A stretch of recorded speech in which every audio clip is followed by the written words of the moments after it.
Hey, what's going on, guys? Welcome to the Marriage Savvy Podcast, where being savvy about your marriage can help you not get finessed by it. I'm your co-host, John Bautista, and in today's episode, we're going to be picking up where we last left off. We talked about ruptures last time, and Kim hinted at this idea of being willing to repair. So, if rupture is the breaking of intimacy and trust, how do we get that back? What is a repair? And how can we be savvy about getting the connection that we truly are looking for? Coming up on today's show. The Marriage Savvy Podcast is for informational purposes only and should not be used to diagnose, treat, or act as medical advice.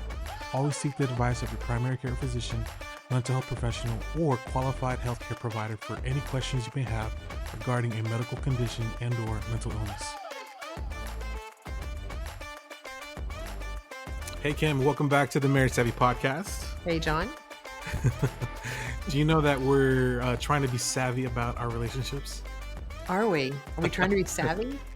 Yeah, we're trying to be marriage savvy. We are marriage savvy. Yeah, we're a new breed. Well, thanks for being on the show tonight. Thanks for coming back. And I wanted to kind of reflect a little bit on our last episode. We talked about ruptures, and we talked about one, like, what is it? You know, and we defined it as a break or a disconnection of trust and intimacy. Mm-hmm.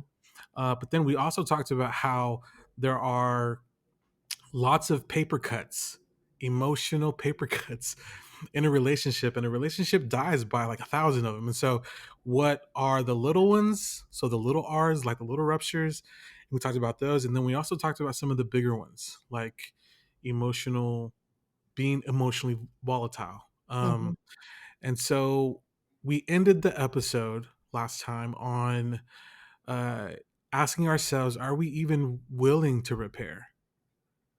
And that was the first step. So I'm curious if you can go ahead and walk us through this idea of being willing to repair, and then what would be like, where do we go from there?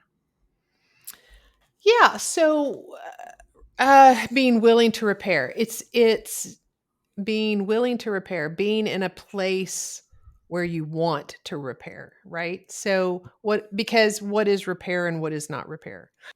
When I hear somebody before we've trained them, before we've talked to them, before we've taught them about a good solid repair, right? What you'll hear is, "I'm sorry. I said I was sorry. What more do you want?" Like, look, why do we need to keep talking about this? I said I was sorry. We can't move forward until we let go of the past. I've already said sorry. I've already said I'm sorry. But does that rebuild the trust? Right? That's what we need to ask. If rupture is the break of trust and repair is rebuild trust, then I'm sorry is the lowest form of that. Yeah. Right? Because what does that got to do with trust? When people say I'm sorry, especially in that way, I'm sorry.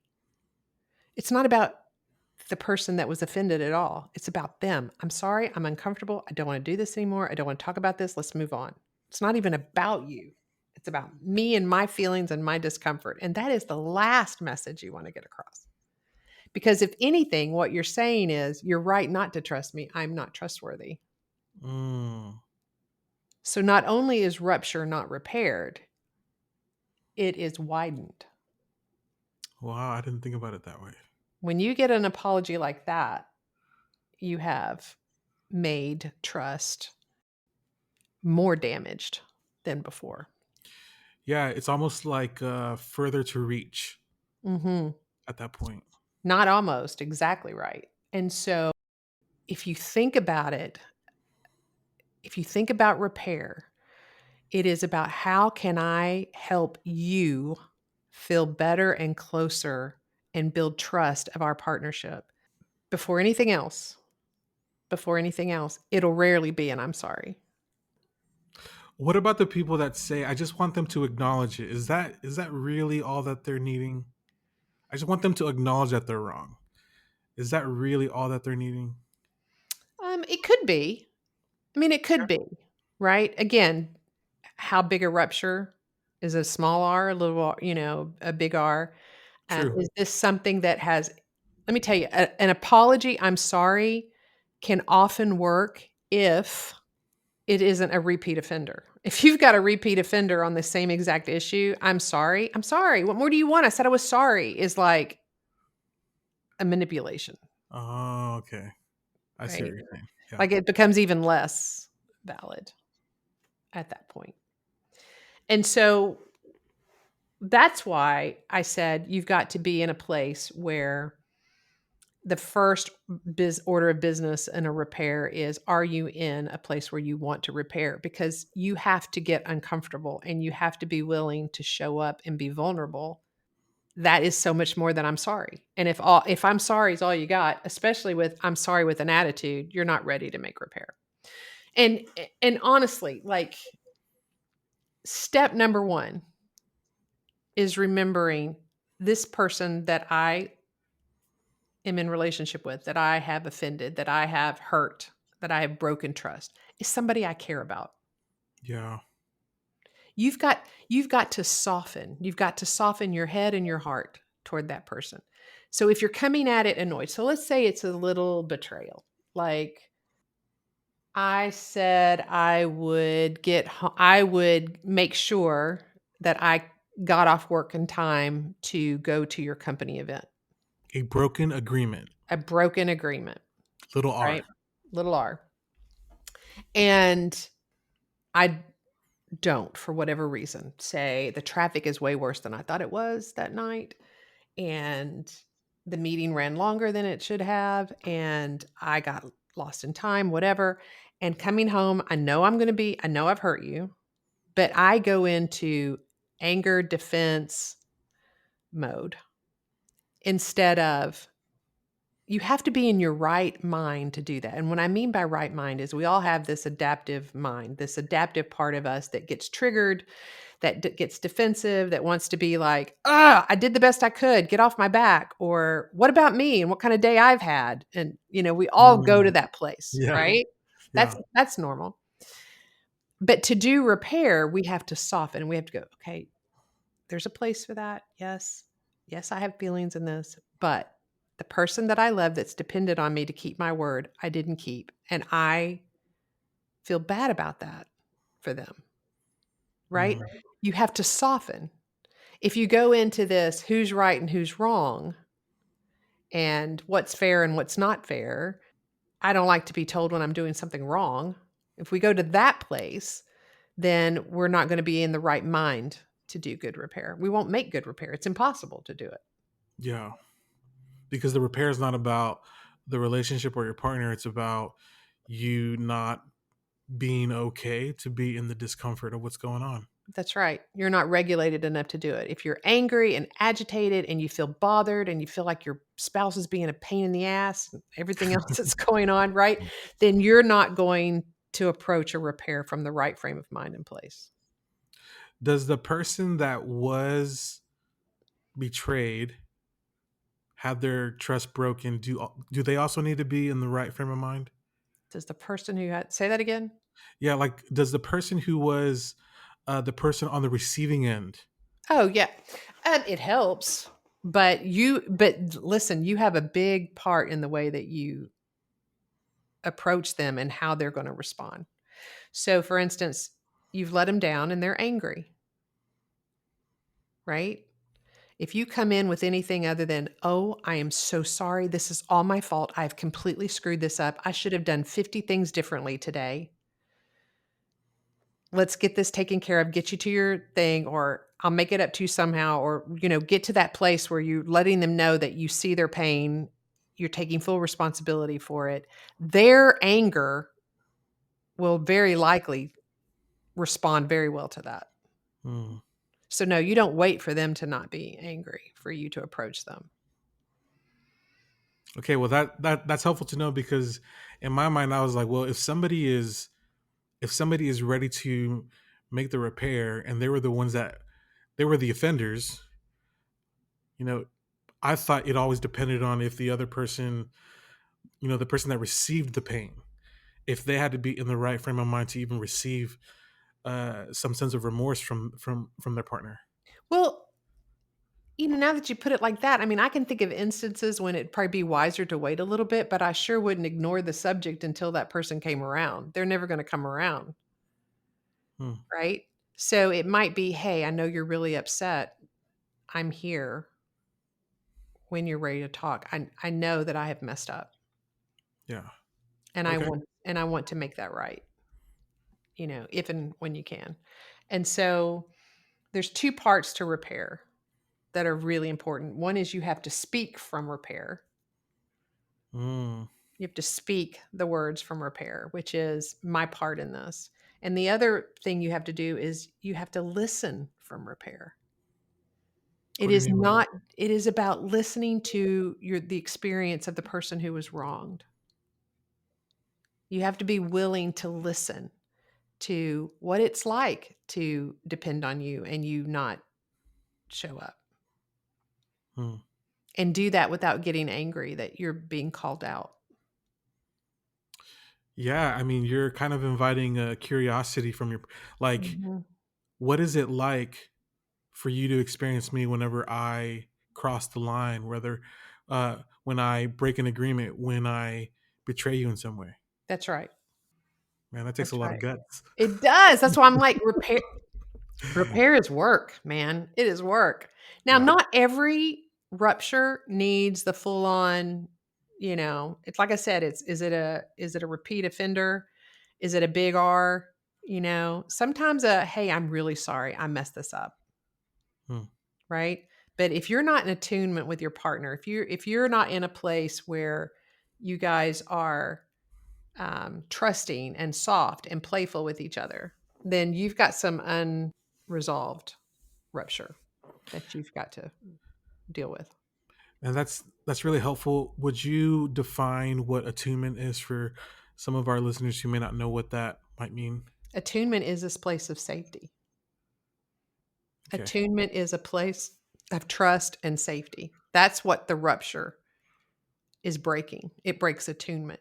So when you're in attunement when you see couples who are you've seen them in your office. You've seen couples that are sitting there and they are just physically relaxed in front of each other. They're playful. They're giving each other the looks and the verbal sparring cues that couples do when they're in attunement with each other. And basically they're saying, I feel safe here.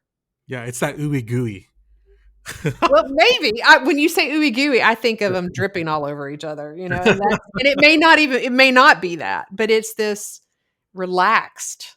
I know exactly what you're saying. I had this couple in session. They came in disconnected and dysregulated, and as we were working through the repair process, I knew that for them to, I guess, take a chance, maybe take a risk at reaching across to one another, I didn't need to be in the room. So I gave them 3 to 5 minutes. They could do whatever they'd want. In 3 to 5 minutes, I was going to come back and we can talk about it. And when I came back, they were sitting on each other's laps. That is cracking me up. That's cracking me up. Yeah. So, what else? Um, yeah, it's knowing that you're okay with your partner and knowing they're okay with you. Mhm. There's a relationship I mean, like even after 35 years of marriage, like the days when my husband and I are really in attunement, we're just somebody's dancing in the kitchen, somebody's singing when they're cooking, somebody is, throwing something at the other one playfully. Um, and just it's just it's the sweetness. It's the cream of being together. Like it's just the best part of it. And when we are not in attunement, there's usually something going on like we're tired or it's a long day but sometimes we're not in attunement and it has nothing to do with outside forces. It's just something's not right with between us. Mm. And we have been together so long and know each other so well that we know it's like it's obvious something's not okay. And nobody's like yelling or mad or talk or not talking to the other one. It's just off. The vibes are off, right? Yeah. We're not in attunement anymore. And so my husband, it'll usually bother him first before he usually notices it first because of his attachment style and it bothers him more. And so he'll be like, hey, are we okay? And I'm like, and I'll either be like, Oh yeah, we're okay. Like, yeah, fine. We're just fine, John. Obviously we're not. Or I am oblivious. I'm like, wait, what? Are we not? What? Yeah, I mean, I'm okay. Are you okay? And what Uh-huh. happened is I'm tired or irritable or got something on my mind, and he felt the distance. He felt something was off, and he's just Okay. checking in, right? Yeah. So, and that's like really helpful because without that check-in, if he doesn't ask, if he doesn't check in, then he can naturally assume Yeah, it's him. it's him. Yeah. Yeah, I've done something wrong. She's pissed off. Yeah. You know, Yeah. yeah, So we talked about speaking from repair, and then we also talked about listening from listening repair. from repair. What else is a part of that repair process? Well, it's when you try to make repair with someone, you've got to be authentic and show up and empathetic. And so when you tell someone you're sorry, and we talked about how I'm sorry is not enough on its own, it Hmm. helps somebody to receive I'm sorry if you're very specific about what you're sorry for. Not, hey, I'm sorry. I said I was sorry, but um, Sorry for what? wh- when I didn't show up tonight to go to your dinner with you or your thing or your whatever at work, I can't imagine how you must have felt so disappointed and so angry and so hurt. I can't imagine sitting here wondering if I'm going to make it in time. I can't, like, you really go into it, like, you let them know that not only are you truly aware of what you've done wrong, but you're also trying, if not fully aware, of how they're feeling about it and how it made them feel. Yeah, seeing it from their perspective. Perspective taking. Man, like you were waiting for me to show up to this thing because you knew we hadn't seen each other the whole week. Mhm. And you were really hoping that we could spend some time sitting together, Yes. being with each other.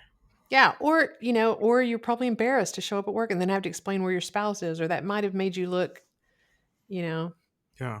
make people wonder about our relationship or, Right. whatever. And so just letting somebody know you really do get the consequences of your actions and how much pain it caused them or embarrassment or frustration or whatever it is. And then it is um, any steps that you can take and how you're going to approach this in the future. Like, not only do I see this, like, I'm going to make sure, like, I'm going to start setting alarms on my phone that says you have to leave now. Like, this was a big deal to me and I'm going to be on this. Mm, Right. And lets them know it's not just don't worry about it. You're too sensitive. yeah. Man, that'd be a terrible thing to say. What is, Uh, but have you not heard it? The worst apologies in the world are, I said I was sorry. What more do you want from me? yeah. And then the other one is, you're just so sensitive. I didn't yell at you that bad. I didn't say this amount of cuss words this time. Yeah. Yeah. Yeah. Yeah. One thing that I was thinking about, just to kind of sit in this a little bit, is that whenever you take your partner's perspective and identify and observe how they could have felt, what it must have felt like for me, if someone were to do that, I would feel like they are really close Mhm. to where I'm feeling, like the proximity, emotional proximity. I feel like they're right there with me in it, and for me, if they're right there in it with me, oh wow, you're close. Yeah. I feel connected to you in this moment where you're reflecting something that I feel. Yes. And if you remember, repairing is rebuilding trust and intimacy. Oh, that's right. There's the Yeah, there's the intimacy part, yeah. right? And the trust is, I am trustworthy of your feelings, hopes, dreams, desires, whatever. And so the next time I will get this figured out so that I don't leave you hanging like that again Mm, because I care about you. yeah, man, that's good. There was a couple that I was sitting with, and uh, one of the partners had not known a part of their other partner's past about their father not being there for them, um, and so whenever this one specific partner would not show up, man, that really meant a lot to her. Mhm. And she realized, man, I just wish somebody would come through for me consistently. Sure. And when Sure. he realized that's what she was wanting, Man, he broke down and cried, and I was like, oh man, this is empathy at like one of its greatest levels. And you know what? One of the reasons why I think people avoid repair, and they avoid it. Some people avoid it. One is they're just conflict avoidant. It's like, this is hard, and this person's mad at me, or I've messed up, and so they're just going to stay away from that, Mhm. right? And and listen, it will happen. You will regulate over time. So every time there's a rupture, and I've seen this play out so much, even if they don't repair it or they don't repair it properly, you'll get back into regulation eventually. Mhm.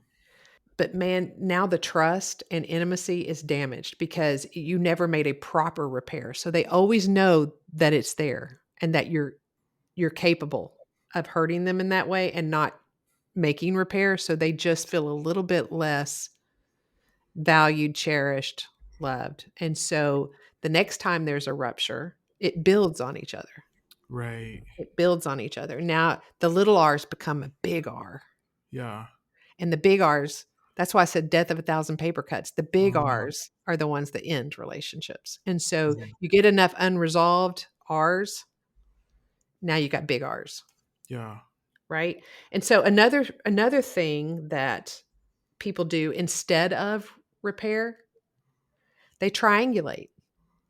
So they'll not like, so they'll go, I'll see women especially go talk to a family member or their mother instead of their partner, or a Oh, girlfriend okay. instead of their Okay. partner, or the guys at work instead of the partner, right? And so triangulating, passive aggressive, that's the kind of stonewalling, I'm going to be silent treatment, blaming, being very rigid or controlling, or this all or nothing. They'll take this all or nothing stance, which is take me or leave me. You know, it's who I am. You take it or leave it. And all this is just a very immature relational skill that they've not quite developed yet. And so they don't know how to lean into that, to push past that toward their partner. And I don't know that people really do. Maybe they would try harder if they really understood what it is they're doing every time they don't resolve it correctly. Mm.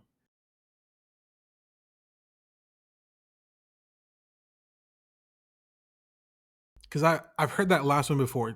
This is who I am. Take it or leave it. Like this Mhm. is where I'm at, and a part of me wants to say that's kind of true. Like that's where they're at. Um, but the therapist in me says, yeah, and at the same time, blank. But I'm just wondering like what that blank is.